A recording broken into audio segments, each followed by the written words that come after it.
Hey guys, welcome back to another tutorial. We're going to be in Unreal Engine 4, and I'm going to just show you guys how to make a pretty basic point and click for 2D, paper 2D in Unreal Engine 4. So we got, the normal idle animation, and then we click. We can see if it's within range of what we set for how far away you can click, and you can click in any direction, and he'll move.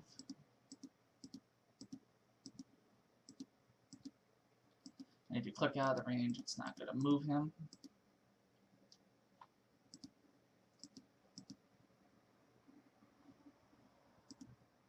So that's basically what we're going to set up here, that kind of movement. So I'm going to X out of that. We gotta go, right now we'll go ahead and use 4.5. We're going to launch that. We're going to create a new project. So we're going to let this load. It may take a moment. So we're going to do new project. We're going to do 2D side scroller. We're just going to name this point underscore or p underscore c underscore tutorial just for this purpose. We're going to do maximum quality with starter content, desktop console, all that jazz.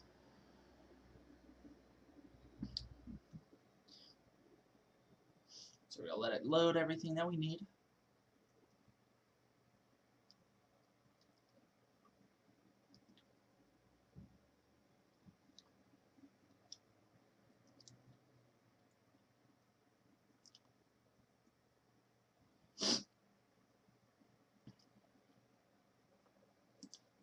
Okay, so let's first go ahead, let's create a new level. But instead of creating a new one, we'll just delete everything in this current one.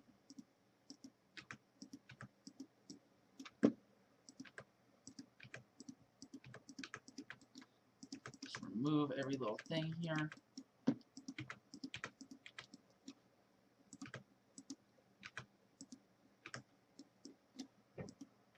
Okay, so now we have just the player start. So what we're going to do is create pretty much a pretty simple layout. So let's go to BSP. On the left hand side, let's just drag out a box.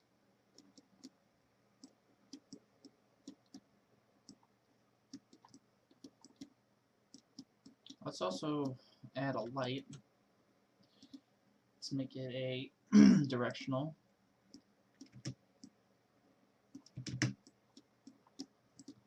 Now with this box, let's just stretch it out, make it tall. Doesn't have to be that far out. That looks good. And then let's also throw in some cubes.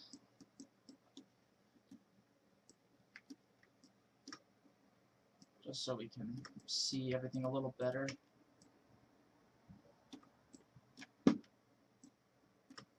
Okay. That should be good. And if we we're just going to fall and basically die so far. But we have the map ready to go. We just have it set this way just so we are able to point and click and just see ourselves move. So what we're going to do, we're going to do a couple things. First, let's go to our settings, world settings. And let's just make kill Z something like a large negative number. So negative 50,000 should be fine. That's all we need for that. And let's also go to Edit, Project Settings, Input, Action Mappings. Let's add a new one. We're going to call this Mouse Click. Drop down. We're going to go under Mouse, and then we're going to do Left Mouse Button. So we're going to set up that kind of action control.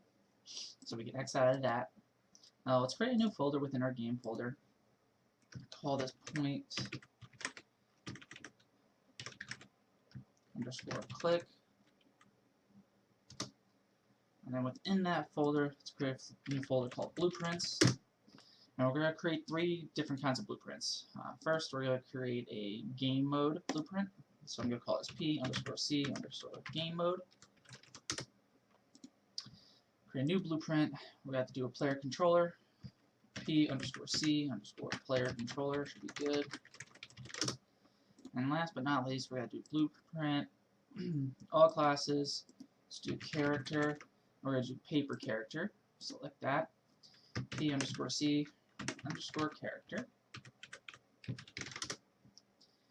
So let's save all that. Now let's go into the world settings here. We're going to change the game mode to our P_C_game mode. And then we're going to change our player controller to P_player controller. And then the pawn class we can change to P_C_character. So we have everything that we need now. But when we play still, we get weird cameras, we don't get a lot of things going. So we're going to have to first mess with our character himself. So right now we're not given much when we make a player character. Since we've created a 2D side scroller, if we just go into sprites, grab the idle animation sprite flipbook, and then back in our character components, go to our sprite. Let's expand this. We put in that source flipbook, and now here's our guy. So what we're going to do now is go to character movement, and we're going to turn off gravity. We don't want him to really follow gravity for this point and click thing, just for this purpose. So we're just going to make that 0, compile that, save it. Now we're going to attach a camera to this guy. So first we're going to need a spring arm. And typically people name this the camera boom, so we're just going to call this camera boom. We're also going to rotate it this way. And now we're going to add a camera. Call this player camera. And we're going to attach to the camera boom by just dragging it up there. So now they're attached to one another. But now we got to fix his rotation. We're going to set his location to -1000, just so he's pulled back.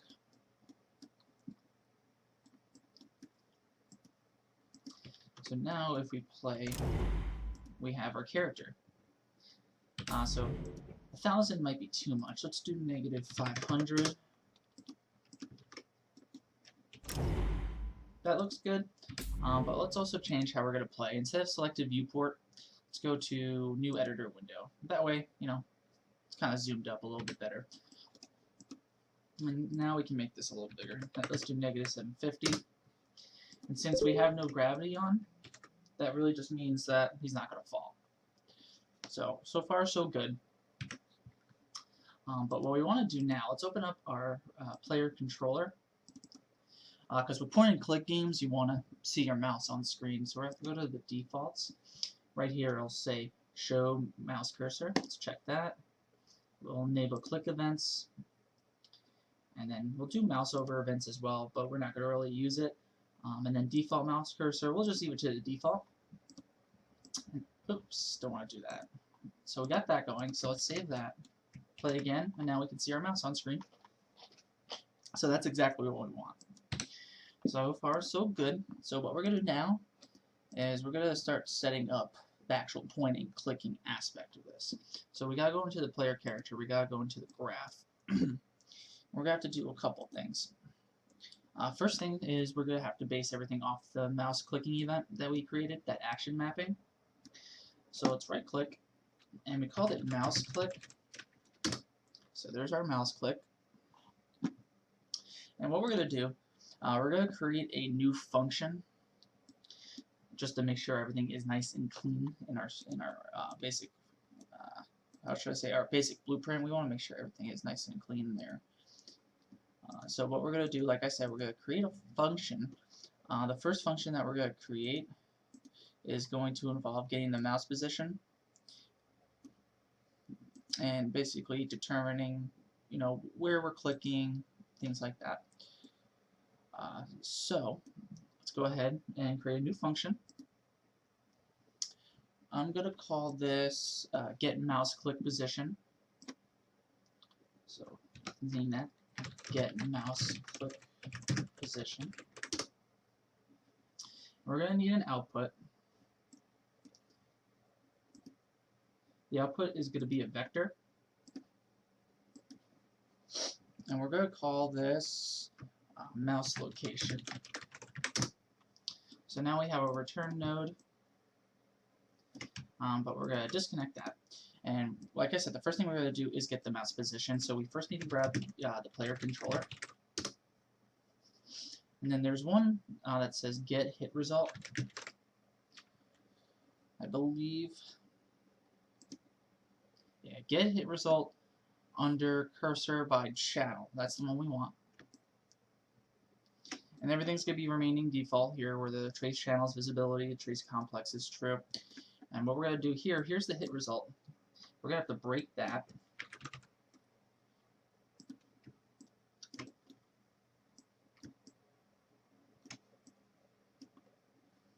And now there's a location vector right here. And what we're going to do with that location, we're going to break the vector.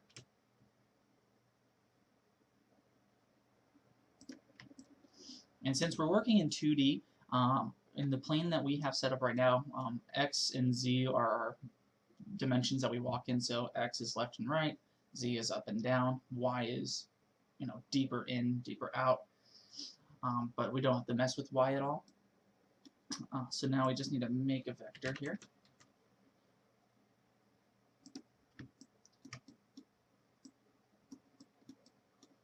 We're going to throw that in. And then plug these two up. So basically what we're doing, every time the mouse is basically clicked, we're going to get that mouse position. And wherever that mouse position is, that may vary depending on where exactly the player is, things like that. So we got that set. So now we need to basically drag that function in. So that's going to go into pressed. And what we're going to do, let's compile that first. That broke. Let's grab the mouse position again. We're going to need to set a variable. So we first need to create a variable. It's going to be a vector. We're going to name it current mouse position. And we're going to set that right here. So Alt left click, drag that out. Set it to the mouse location that we find when it's clicked. That way, every time it gets clicked, we set that mouse position to whatever that, the mouse position was when we click down. And now what we need to do, because when I first initially set this up, there was a lot of issues with, how many times you're clicking, which position it picks. So what we need to do is control how many times we can click it at once. So we're going to do a do n, which basically means do a certain amount of time. So how many times do we want to click it? Once, twice, 100, a million, it does vary for what you want to do. But for this, we only want to be able to click it once at a time. And what will reset it is when we release the mouse. So when we click it, that counts as 1, and when we release it, it resets the do number here. So let's drag out the released. Let's grab a reroute. Let's plug that into reset. That way it just makes it look cleaner, and everyone's happy about that. So what we can do now is just see if this is working. Let's do a print string. Let's get current mouse position. Plug that up. So every time we click, it'll give us the mouse position. Or at least it should. So let's see if it's working. So it is working. So we're clicking and we're getting the position of that mouse. And we can click.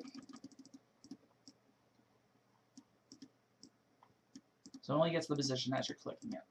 So that's perfect. That's exactly what we want. So we can basically unplug this just in case we need this. We'll move this section over.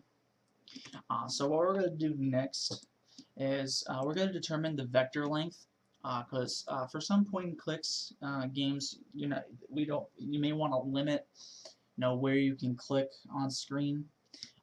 Only certain distances may work. So we're going to just show you how to make that happen. You can change that on your own. You don't have to have it set to exactly what I have set. You can do it to whichever way you want. So we're going to create a new function for this. Call it getVector length.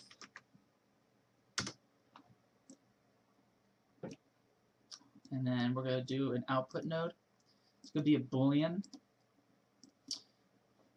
And we're just going to name this vector length. Because we basically want to determine if the vector length is, greater than or equal to what we want to have set.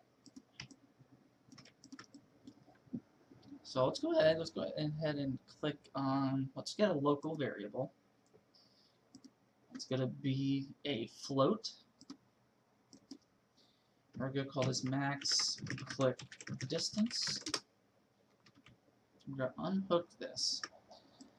And what we're going to do, we basically need to subtract the player's current location from the current mouse position. So we first need to grab a get for the current mouse position. And then we also have to do get actor location. Now we need to do a subtract vector. So we're basically subtracting these two from each other. Or we're subtracting get actor location from the current mouse position.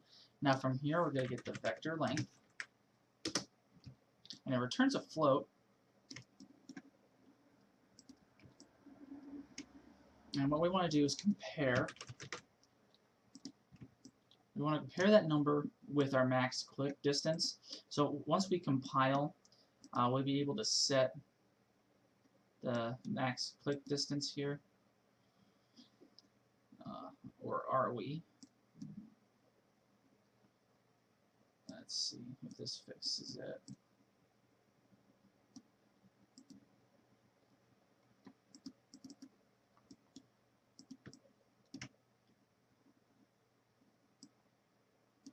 Let's see. Well, it looks like the max click distance isn't allowing us to set any numbers for it. So we'll create a normal variable. Again, we'll call it max click distance. Compile that. Now we can set it. We're going to set this to 500. Get that. Compare with. What we're first going to do is print that. What we're going to end up printing here is the vector length, just so we can see the number. And then from print string, we're going to put that into the executable. And now what we want to do is create a Boolean variable. So let's go ahead and create a bool. And we're going to call this b is click in range. Compile that. Now we're going to set these here. So we're going to need to grab two sets.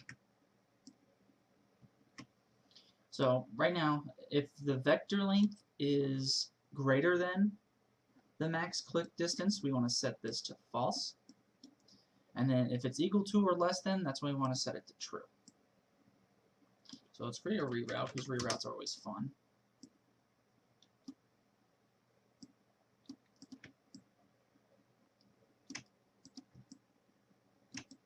So we got those two. And now these two, with another reroute, we'll go into our return node.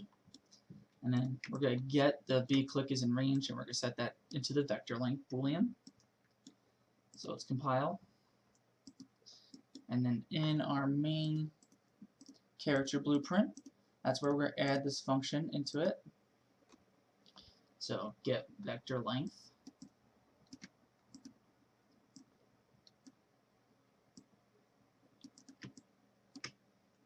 So let's compile that. So now we should be getting a new number here. It's going to tell us the vector length. So that's 670, that's 565, that's 400, 438. And we can basically just get it gets the vector length here. So what you want to go ahead and do, just seeing the numbers that were coming up, let's go back into the vector length. Let's get the max click distance. Let's change that to 800, just so it's reasonable. But now that we have that set up, let's go back into our main event graph here. We're going to need to now do something with this Boolean. So let's branch it out. And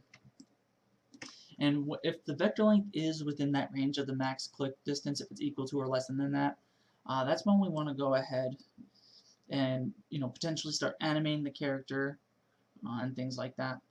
So let's first go back into vector length. Let's get rid of that print string. We don't need that anymore. Now let's just plug this directly into the compare float. Recompile that. Now back in our main event graph, this is where we're going to just put some prints. So if it's true, we're just going to print the words in range. And then if it's not, that's when we're going to go ahead and put false into that. And we're just going to put this as not in range. And so what we want to do now, because whenever we move our characters in any kind of game, be it 3D, 2D, you want to rotate them in the direction that they're going to be moving in. So what we're going to really worry about right now is setting up the player rotation, or the character rotation, I should say. So let's go ahead, we're going to create a new function. We're going to name this guy character rotation. And what we're going to need to do, we need to grab our current mouse position, and we need to get our actor location. And what we would need to concern ourselves with for right now is the X direction. But if you end up having any other animations where, instead of looking left and looking right, you can have him when he's looking forward and when he's looking behind if he's moving up. So we're going to set up the possibility for both. So what we're going to need to do, we're going to have to break both these vectors here. So now that they're broken up, we're going to first do the X value. So let's go ahead, let's first create a sequence at the top, because we're going to be doing multiple things. And let's do one compare float. So we're going to compare the X value of current mouse position with the X value of our actor's location. So if the current mouse position is greater than the current actor position, that's when he's going to be facing the right-hand side. That's when we want to go ahead and grab our sprite. So we need to show inherited variables. Under character, we have sprite. Let's left-click drag that out. And we're going to have to do set relative rotation, and that's when we're not going to change anything. So everything's going to be 0, 0. But if it's less than, so if the mouse position that we click on and the X is less than the actor's rotation, that's when we're going to have to rotate them to the left. So that's where we're going to copy and paste this. Change our yaw to 180. Plug that in. And for equal, we're not going to do anything, but if anything, we'll just plug it into where we don't set it anywhere differently. And then for the second sequence, let's go ahead, let's create a reroute.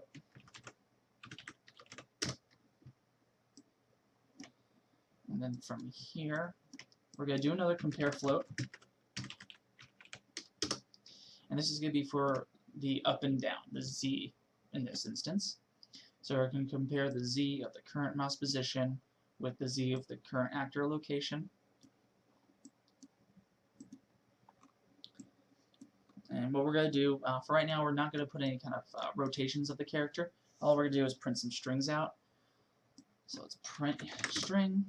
And then if this is greater than, we're just going to put the words greater than.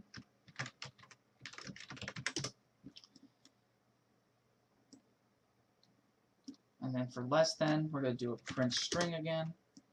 And we're going to do less than.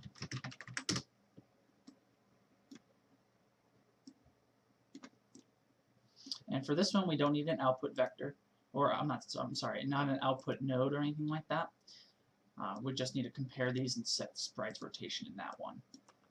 So what we're going to do now is we only want to update the player's rotation if he is within range of the vector length. So let's go ahead and let's grab that new character rotation function, plug it in. So now, in our scene, we'll be able to rotate our character. So he's rotating if we're in range. So right now, not in range, not in range. So now he's in range. So we got that working. So again, let's change the max click distance. Let's make this 1,000. But we also have the checks working. So for below him, it says less than. For above him, it's up to greater than. And he moves back and forth. So we got that working all good. So the last thing we really need to do is animate. You just gotta have him move to that new location. So what we're gonna need to do is create a new timeline in our player character in our main scene here. So right click at the very bottom, you'll say add timeline. I'm gonna name this character movement. And we're gonna plug this guy right into play from start. So now let's double click this guy. We're gonna add a new float variable. We're just gonna call this character movement. The vector length, I'm sorry, not vector length, I keep saying that. The actual length of this timeline, let's just make it 1 second. We're going to put 2 keyframes in. We're going to put the first keyframe at 0, 0. Second keyframe, we're going to put at 1. And then let's put this at 0.5 just to see what will happen. So now we got that working. We got that movement.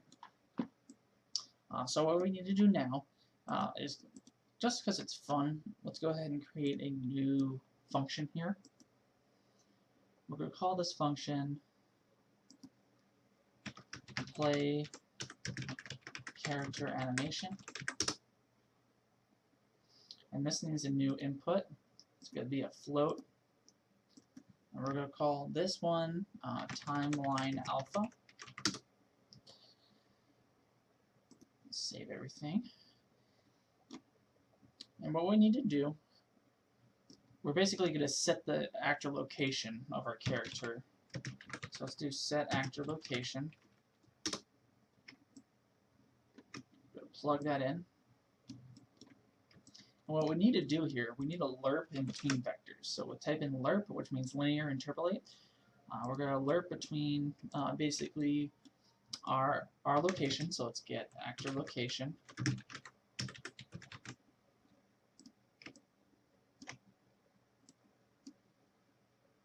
And then we're going to lerp between our actor location and the current mouse position. Our alpha is going to be this timeline alpha. So let's do a reroute.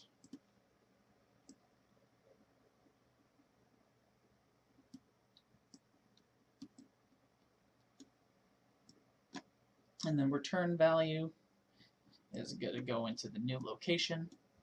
And then while he's animating, we want to set up a specific flipbook. So in our content browser under sprites, we have a running animation flipbook. So let's highlight that and select that in our scene. I'm sorry, not in our scene, in our content browser. And then let's go to set flipbook.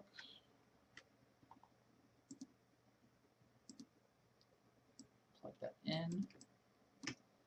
And then hit the arrow for our running animation.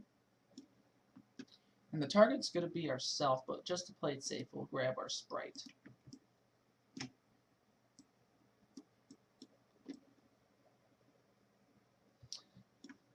And that's all we need for right now. So let's go into our event graph. Let's grab our play character animation. Let's just drag that out. And then we're going to do it under the update, because while it's moving from 0 to 0.5 under 1 second, it's going to be updating the timeline appropriately. We're going to grab character movement, put that into the timeline alpha. And then what we want to have set up here is we want to make sure that our character can be set back to its normal idle animation. So let's grab set flipbook. Let's go back to our content browser. Let's grab our idle, set that in there. Then let's grab our sprite, plug them into the target. And we want to set the idle animation in 2 different ways. We want to first have when it's finished, once the character finishes running to the location that we set. And we want to have it if he's not in range. So we're going to do 2 things if we're not in range.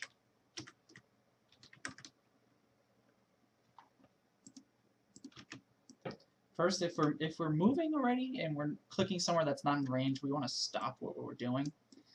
And then once we're stopped, we want to set the idle animation again. So that's basically everything that we need. So let's just see if it's working.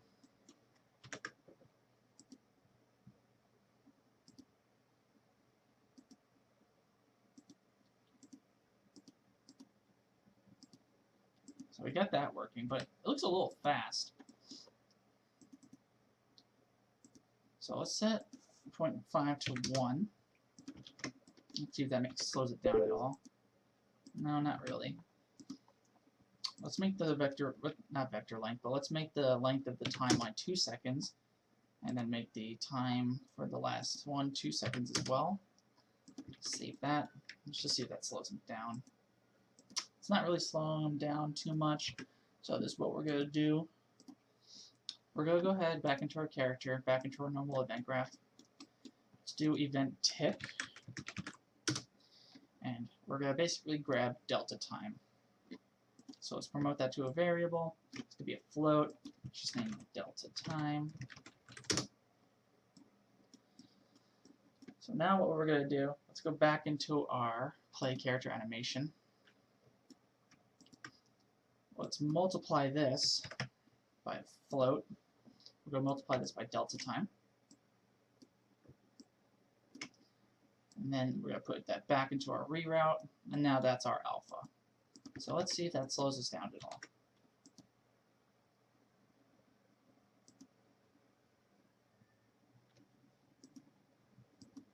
So yeah, now we're going pretty slow.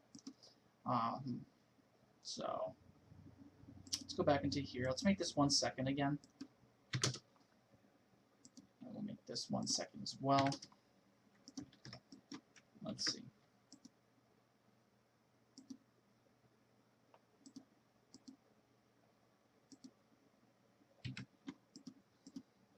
Let's change this value. Let's change it to 5. Let's see if that changes anything. There we go.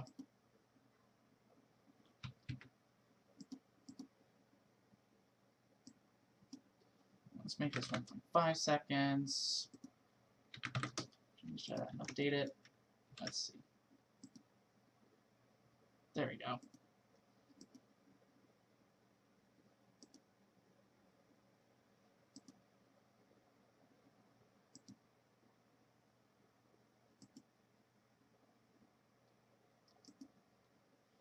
So that's really it. We got everything working the way we need to. And then, so say we're moving and we click out of range, he just stops. And then he rotates, moves where you tell him to. So everything's done. So all we really need to do, really to clean this up, is to get rid of any kind of print strings, but we'll keep the greater than or less than. But besides that, we would need to get rid of the in range one. So that's in our main set. We can just get rid of these two guys. Plug them straight in. Move everything just a tad closer.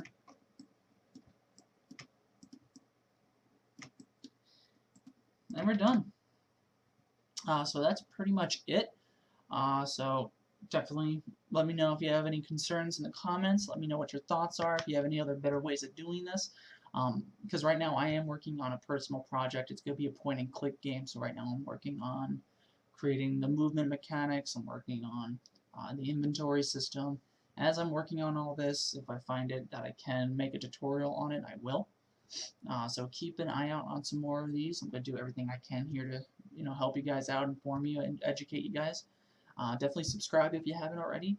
And also, like the video, share it, do what needs to be done on that. Appreciate it. And one last thing, I got to mention Peter Tanu because he subscribed and he wanted me to mention his name. He's one of my buddies. So hi Pete, thanks for subscribing. And thanks guys for watching. I'll see you next time. Bye.